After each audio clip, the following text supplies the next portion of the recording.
안녕하세요. 이효정입니다. 형제자매님, 우리가 교회에서 본분을 이행하는 것은 개인적인 일을 하듯이 하고 싶은 대로 해서는 안 됩니다. 마땅히 진리를 구하고 형제자매들과 조화롭게 협력해서 함께 교회 사역을 지켜야 합니다.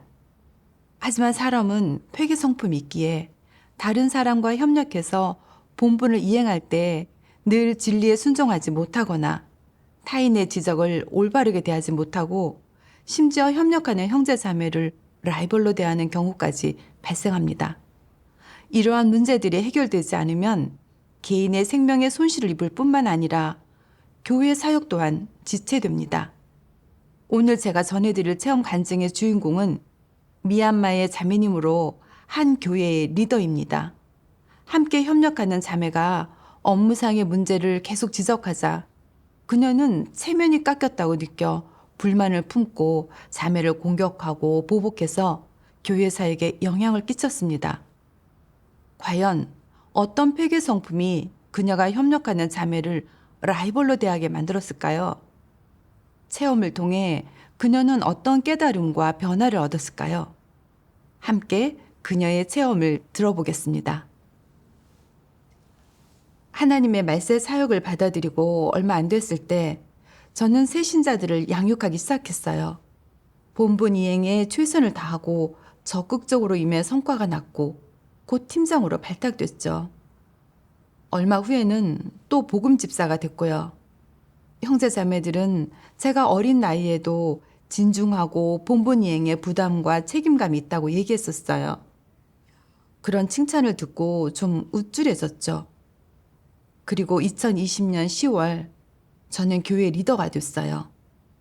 이쯤 되니 저는 더더욱 제가 사역 능력이 있고 진리를 추구하는 사람이라고 생각하게 됐죠. 얼마 후 윗선 리더가 올리비아 자매를 제 파트너로 배치했어요. 제가 올리비아 자매에게 교회 상황에 대해 알려줄 때 리더는 교회에 존재하는 문제점들을 말해줬죠. 그러니 올리비아 자매가 그러더라고요. 문제의 근원을 찾아서 빨리 해결해야겠네요. 안 그러면 교회 사역에 방해가 되겠어요. 그 말에 민망해지더라고요. 내 사역에 이런 문제들이 있다고 나를 무시하는 것 아닐까? 그런 생각이 들었거든요. 그 후 며칠간 자매는 형제자매들의 본분 상황을 실제로 파악하고 사역자와 형제자매 몇 명 앞에서 저한테 이런 말을 하더라고요. 며칠 동안 보니까 팀장들과 복음 집사들이 부담이 없는 것 같아요. 새 신자들이 관념과 어려움에 빠져 있는데 팀장은 해결하지도 못하면서 적극적으로 구하려고 하지도 않고 오히려 자기 자신의 어려움 속에서 지내고 있어요. 이런 식으로 가다가는 새 신자들을 제대로 양육할 수 없을 거예요. 그 말을 듣고 좀 반발심이 들더라고요. 그 팀장들은 다 제가 집중적으로 양성하는 사람들이었어요. 자매의 말만 듣고 보면 그들 중에 괜찮은 사람이 한 명도 없는 것 같잖아요. 요구치가 너무 높은 거 아니야? 온 지도 얼마 안 돼서 구체적인 상황을 제대로 알지도 못하는데 트집을 잡아내고 자기가 부담이 있고 문제점을 잘 파악한다고 뽐내려는 거 아닐까? 초임이라 의욕이 넘치는 것 같은데 계속 이렇게 내 사역의 문제점들을 꼬집는다면 내 이미지는 엉망이 될 거야. 그런 생각에 저는 화를 참고 설명했어요. 그런 문제들이 있는 건 사실이에요. 그렇지만 팀장과 복음 집사들에게도 실제적인 어려움이 있잖아요. 가끔 사역 체크가 제대로 되지 않아도 이해해 줘야죠. 근데 자매는 이렇게 대꾸하는 거예요. 그런 어려움들은 진리 교제로 해결할 수 있어요. 만약 그들이 진리를 받아들이고 하나님의 뜻을 깨달을 수 있다면 본분 이행에 부담과 책임감을 가질 거예요. 핵심은 우리가 진리를 교제해서 그 문제들을 해결해 줄 수 있느냐 하는 거죠. 저는 더 화가 나더라고요. 지금 그 말은 내가 진리를 교제해서 문제를 해결할 줄 모른다는 거야? 그런 마음이 들면서 올리비아 자매에 대한 제 생각이 180도 바뀌었어요. 더 이상 자매를 제 파트너나 조력자가 아니라 적으로 보게 됐죠. 계속 이런 식으로 나가다가는 얼마 안 가 올리비아 자매가 사역의 주도권을 쥐게 될 거야. 나는 리더고 올리비아 자매는 나랑 협력하러 온 파트너에 불과하잖아. 근데 자매가 모든 방면에서 나보다 낫고 나는 뒤처져 보인다면 내 체면이 뭐가 되겠어? 형제 자매들이 나를 어떻게 생각하겠냐고. 그 후로 저는 자매와 협력하고 싶지 않고 대화하고 싶지도 않았어요. 한 번은 사역자 모임 때 실질적인 사역을 하지 않는 거짓 리더를 폭로한 말씀을 봤어요. 근데 올리비아 자매가 스스로를 돌아보면서 자기가 이 교회에 온 지도 좀 됐는데 실질적인 사역을 하지 않아 새신자들의 어려움과 문제점들을 제때 해결해 주지 못했다고. 새신자들이 계속 어려움 속에 살면서 어떻게 진입해야 할지 모르고 있다고. 새신자들의 생명 성장에 지장을 줬다고 하는 거예요. 자매는 자기 인식을 말하는 거였는데 제 귀에는 실질적인 사역을 하지 않는다고 저를 폭로하는 것처럼 들리더라고요. 이 문제들을 언급하는 건 고의로 내 사역에 존재하는 문제점들을 모두에게 알리려는 것 아닐까? 여태까지 내 이미지는 좋은 편이었는데 지금 이렇게 나를 폭로하는 건 일부러 내 이미지를 망가뜨리려는 것 아니겠냐고. 형제자매들이 나를 어떻게 보겠어? 그렇게 추측하면서 거부감이 들어 그 자리를 떠나고 싶었어요. 근데 그런 행동은 좀 이성적이지 않은 것 같아 마지못해 예배를 마칠 때까지 있었죠. 그날 저녁에 올리비아 자매가 와서 누가 부담이 있고 양육팀장으로 양성할 만한지 상의하더라고요. 저는 그 말에 반감이 들었어요. 적절한 사람이 어디 있겠어? 조금 괜찮은 사람은 다 부정하면서 교회의 문제를 우리 교회에서만 말하는 게 아니라 다른 교회 형제자매들 앞에서까지 말했으니 이제 다른 교회의 형제자매들도 내가 실질적인 사역을 하지 않는다고 생각할 거야. 왜 말할 때 내 기분은 생각도 안 하는 거야? 이건 고의로 나를 겨냥한 게 분명해. 그래서 저는 딱딱한 말투로 말했어요. 자매님이 온 이후로 다들 부담을 갖지 않게 됐어요. 그러니 그 자매가 침울한 목소리로 그러더라고요. 그 말은 제가 여기 오지 말았어야 했다는 건가요? 그제야 제가 너무 충동적으로 행동했다는 생각이 들더라고요. 그런 식으로 말하면 안 되는 거였는데. 그래서 얼른 아니라고 대답했어요. 잠시 침묵이 흐르다 계속 사역에 관해 토론했죠. 시간이 흐르고 저는 자매에게 한 말을 떠올리면서 양심의 가책을 느꼈어요. 자매가 사역 과정에서의 문제점들을 발견한 건 부담이 있다는 건데 나는 왜 그렇게 말했을까? 원래는 의논 다 하고 나서 자매한테 사과하려고 했는데 업무 때문에 정신이 없어서 까맣게 잊어버렸어요. 그 후에 보니까 윗선 리더가 무슨 일이든 올리비아 자매랑 상의하더라고요. 기분이 좀 언짢았죠. 여기 리더는 나야. 형제 자매들이 이 상황을 어떻게 보겠어? 내가 믿을 만한 리더가 아니라서 나랑 상의하지 않는다고 생각하지 않겠냐고. 저는 올리비아 자매가 저한테 집중되는 시선을 뺏어갔다고 느껴 자매를 질투했어요.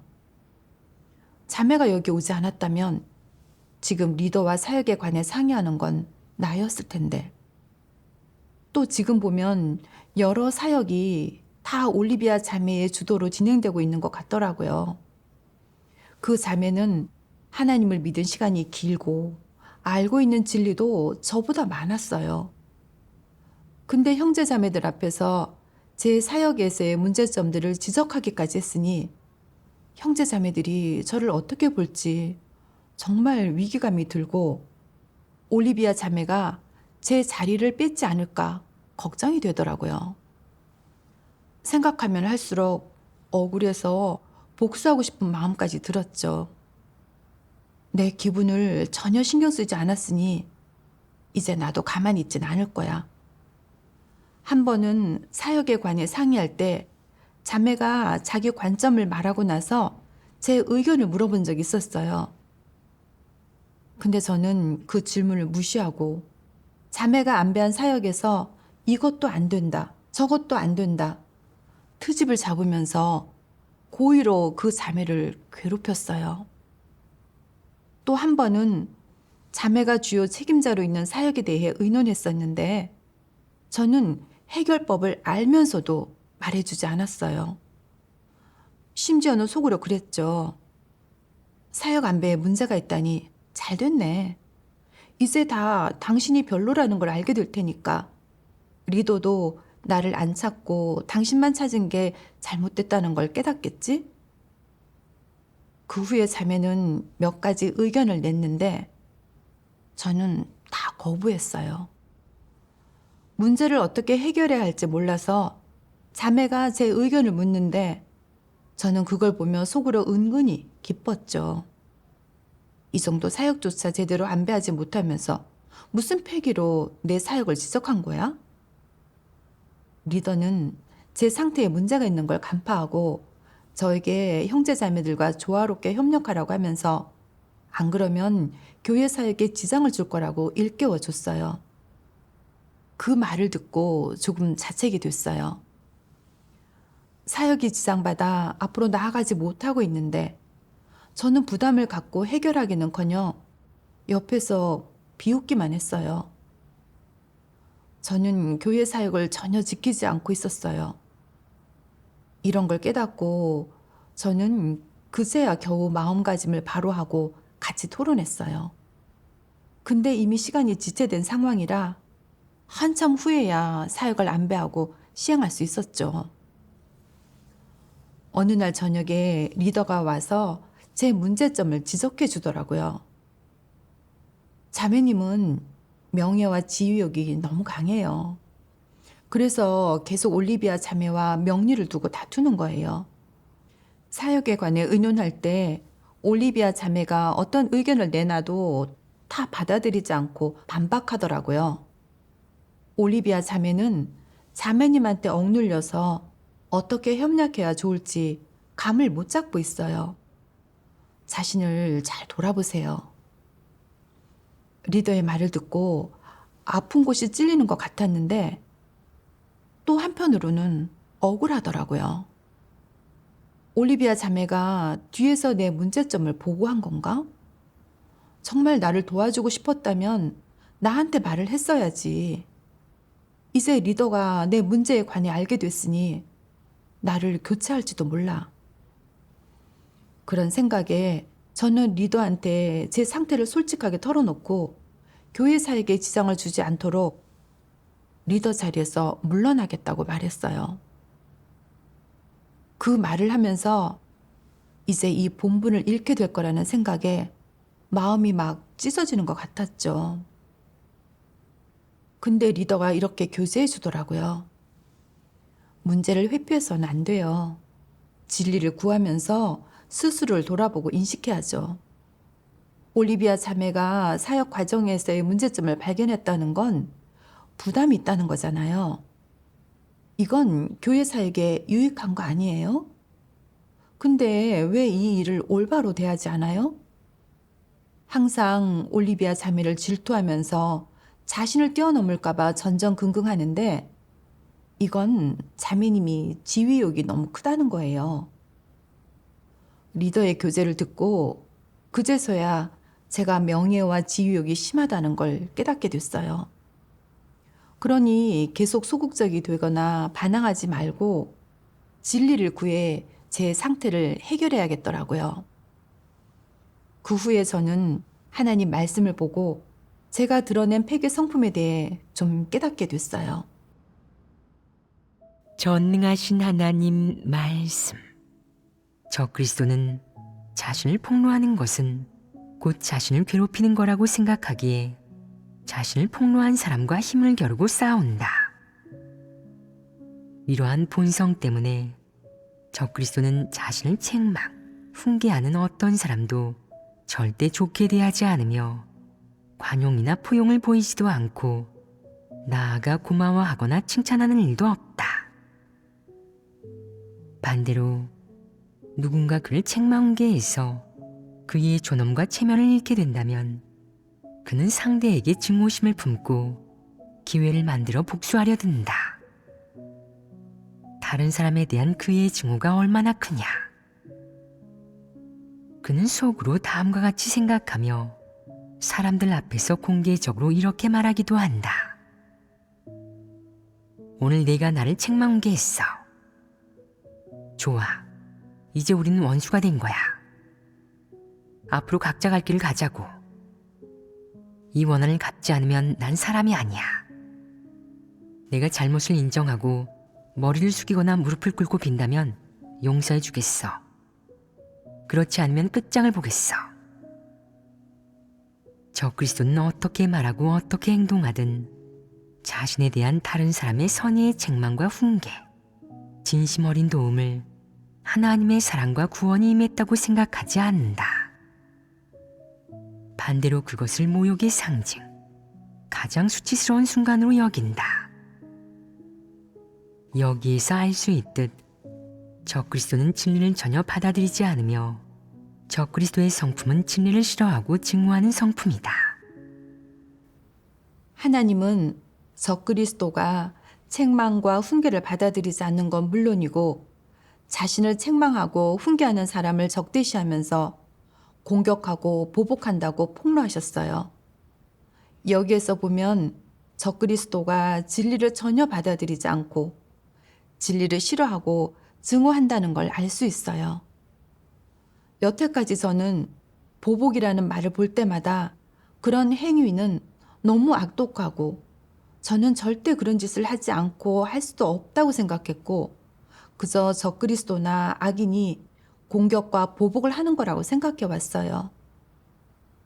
근데 제 행동을 돌아보니까 저도 적그리스도와 다를 게 없더라고요. 올리비아 자매가 사역자와 형제 자매들 앞에서 제 사역의 문제점을 지적할 때 저는 체면이 깎인 것 같아 자매에게 선입견과 반감을 갖게 됐어요. 예배 때 자매가 하나님 말씀에 비춰 실질적인 사역을 하지 않는다고 스스로를 인식하니 고의로 자신에 대한 인식을 말하면서 제 사역의 문제점을 폭로하는 거라고 생각해 자매에 대한 선입견이 더 커졌고요. 심지어 자매를 공격하면서 자매가 온 후부터 다들 부담을 갖지 않게 됐다고 했어요.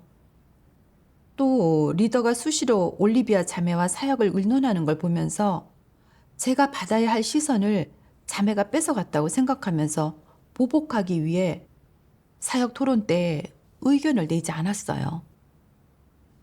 자매가 자신의 생각이나 의견을 말할 때면 트집을 잡고 반대하면서 사역이 제대로 진행되지 못하게 했고요. 저는 자매를 적으로 여겼던 거예요. 제 명예와 지위를 지키기 위해 공격하고 보복하려고까지 했어요. 제가 드러낸 게 바로 적그리스도의 성품이죠. 이제와 생각해보면 자매가 지적한 건 정말 제 사역의 문제점들이 맞았어요. 만약 제가 진리를 구하고 스스로를 돌아보면서 제때 편차를 바로잡았다면 문제가 빨리 해결됐을 거고 그럼 사역에도 도움이 됐을 거예요. 근데 저는 받아들이지 않고 거기다 자매한테 공격하고 보복하려고까지 했어요.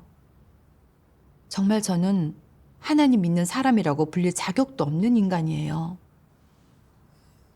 그 후에 저는 또 하나님 말씀을 보고 이런 행위의 성질과 결과에 대해서 좀 깨닫게 됐어요. 전능하신 하나님 말씀. 적그리스도의 본성 안에 있는 주된 한 가지 성품은 흉악함이다. 흉악하다는 것은 무슨 의미이냐? 진리를 대하는 태도가 매우 악랄하다는 뜻이다. 그는 순종하거나 진리를 받아들이지 않을 뿐만 아니라 자신을 책망훈계하는 사람을 정죄한다. 이것이 바로 적그리스도의 흉악한 성품이다. 적그리스도는 책망과 훈계를 받아들이는 사람은 만만한 사람이라고, 늘 책망과 훈계를 하는 사람은 언제나 남을 농락하고 괴롭히는 사람이라고 생각한다. 그래서 누가 그를 책망 훈계하면 상대에게 반항하고 상대를 못살게 굴려고 한다. 또 누가 그의 결점이나 패괴를 지적하고 진리와 하나님 뜻을 교제해 그가 스스로를 인식하게 하면 그는 상대가 자신을 못살게 굴고 못마땅해 한다고 생각해서 마음속 깊이 상대를 미워하고 복수로 상대를 힘들게 만들려고 한다. 그럼 어떤 부류가 이런 흉악한 성품을 지녔겠느냐? 악인이 그러하다. 사실 적그리스도는 악인이다. 그래서 오직 악인과 적그리스도만이 이런 흉악한 성품을 지녔다고 하는 것이다. 흉악한 사람은 선의에서 비롯된 그 어떤 사람의 격려, 질책, 가르침이나 도움도 감사하며 겸손하게 받아들이지 않는다. 오히려 수치심에 분노를 터뜨리면서 극단적으로 상대를 적대시하고 증오한다. 심지어는 복수심도 생긴다. 적그리스도는 자신의 명예와 지위를 무엇보다 중요하게 여긴다. 이런 자들은 간사하고 교활하고 사악할 뿐만 아니라 특히 흉악하다. 자기 지위가 흔들리거나 사람들 마음속 그의 지위를 이미 잃었고 남들의 옹호나 추대를 받지 못하고 더 이상 자신을 앙망하거나 우러러보는 사람도 없고 명성이 땅에 떨어진 것을 알게 되면 그들은 어떻게 하겠느냐? 즉시 태도가 돌변할 것이다. 일단 지위를 잃어버리면 어떤 본분도 이행하지 않으려 하고 무슨 일이든 건성으로 대충하고 무엇을 해도 기분이 나지 않는다. 이건 그래도 최악의 모습은 아니다. 최악의 모습은 무엇일까? 이 자들은 일단 지위를 잃고 누구 하나 자기를 우러러보지 않고 더 이상 사람들을 미혹할 수 없게 되면 마음속에 증오와 질투, 복수심이 생긴다. 이들에게는 하나님을 경외하는 마음도 없거니와 눈꽃만큼의 순종도 없다. 또한 그들은 속으로 하나님 집을 증오하고 교회를 증오하고 리더 일꾼을 증오한다.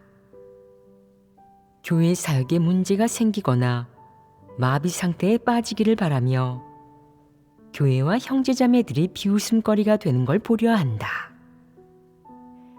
그 외에 진리를 추구하고 하나님을 경외하는 일을 미워하고 충성을 다해 본분을 이행하고 기꺼이 대가를 치르는 사람들을 공격하고 조롱한다. 이것이 바로 적그리스도의 성품이다. 아주 흉악하지 않으냐? 딱 봐도 악인이 자명하다. 적그리스도의 본질은 바로 악인이다. 흉악, 악인이라는 단어를 보니 가슴이 철렁 내려앉고 겁이 나더라고요. 제가 이런 단어들과 관련이 있을 거라고는 생각도 못했어요. 저는 올리비아 자매가 제 사역의 문제점을 지적한 일로 체면이 깎인 것 같아 자매를 공격하고 보복했어요. 사역에 관해 토론할 때는 고의로 못되게 굴면서 자매가 안배한 사역을 트집 잡았고요. 심지어 자매가 사역 과정에서 난관에 부딪혔을 때 해결 방법을 알면서도 일부러 말도 안 하고 자매가 창피를 당하고 웃음거리가 되기를 바랬어요. 리더가 저를 폭로하고 책망할 때도 저는 자신을 돌아보지 않고 거기다 올리비아 자매가 제 문제점을 보고했다는 사실에 앙심을 품었어요. 그래서 소극적으로 굴고 반감을 갖고 본분으로 분풀이를 했죠. 심지어는 직책에서 물러나 본분을 이행하지 않으려고 했고요. 이런 태도는 적그리스도와 다를 게 없죠. 흉악한 성품이었어요. 제가 지킨 건 남이 나를 범하지 않으면 나도 남을 범하지 않는다. 내가 모질게 굴면 나는 불의로 대응하겠다. 이런 거였어요. 제 이익과 체면을 건드리는 사람이 있으면 그를 적대시하고 심지어는 공격하거나 보복했죠.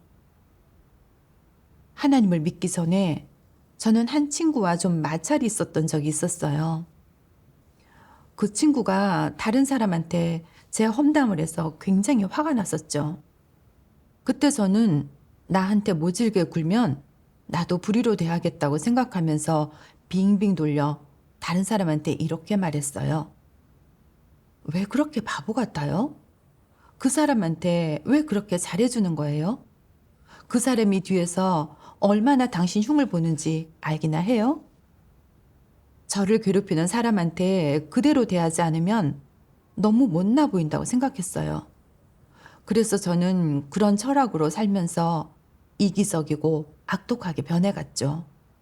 제 생각은 왜곡됐고 선악을 구별할 수 없게 됐어요. 이런 걸 깨닫고 제 자신이 두려워지더라고요. 이 흉악한 성품을 해결하지 않는다면 더 많은 악을 행해 하나님께 버림받고 도태될 게 분명하더라고요.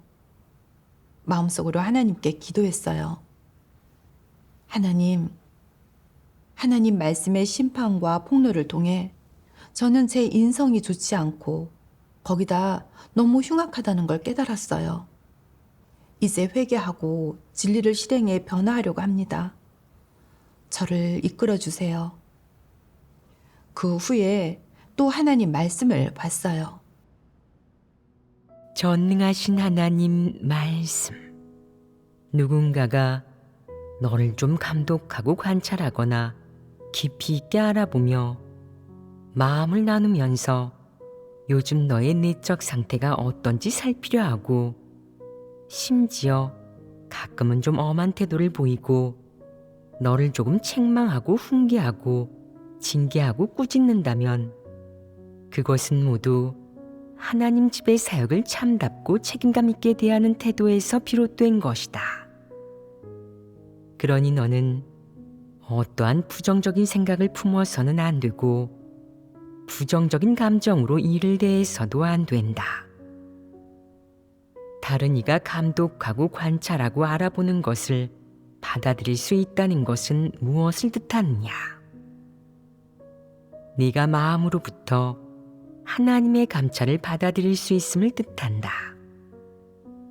만약 다른 이가 감독하고 관찰하고 알아보는 것조차 받아들이지 못하고 이에 반항한다면 하나님의 감찰은 받아들일 수 있겠느냐? 하나님의 감찰은 사람이 알아보는 것보다 훨씬 세밀하고 심도 있고 정확하다. 하나님의 요구는 훨씬 구체적이고 엄격하고 심도 있다. 하나님 선민의 감독도 받아들이지 못한다면 하나님의 감찰을 받아들일 수 있다는 너의 그 말은 빈말에 지나지 않겠느냐? 네가 하나님의 감찰을 받아들이고 하나님의 검증을 받아들일 수 있으려면 먼저 하나님 집, 리더일꾼이나 형제자매들의 감독을 받아들여야 한다. 사람에게 어떤 문제가 존재하고 어떤 폐괴 표출이 있든 하나님 말씀에 따라 자기를 반성하고 인식하거나 형제자매에게 지적해달라고 해야 한다. 무엇보다 중요한 것은 네가 하나님의 감찰을 받아들이고 하나님 앞에 나와 하나님의 깨우침과 빛비춤을 받아야 한다는 것이다. 어떤 방식으로든 스스로 미리 문제를 발견하여 해결한다면 이는 자기 반성을 통해 거두는 성과이다. 이것이 최선이다. 절대 하나님에게 드러나 도태되고 나서야 후회해서는 안 된다. 그때 가서 후회하면 늦는다. 하나님 말씀을 보고서야 깨달았어요. 형제 자매들이 저를 감독하고 지적하는 건 다 사역의 책임감을 갖고 참답게 대하는 마음에서 비롯된 거잖아요. 그러니 저는 마땅히 하나님께로부터 받아들이고 순종하는 법을 배워야 해요.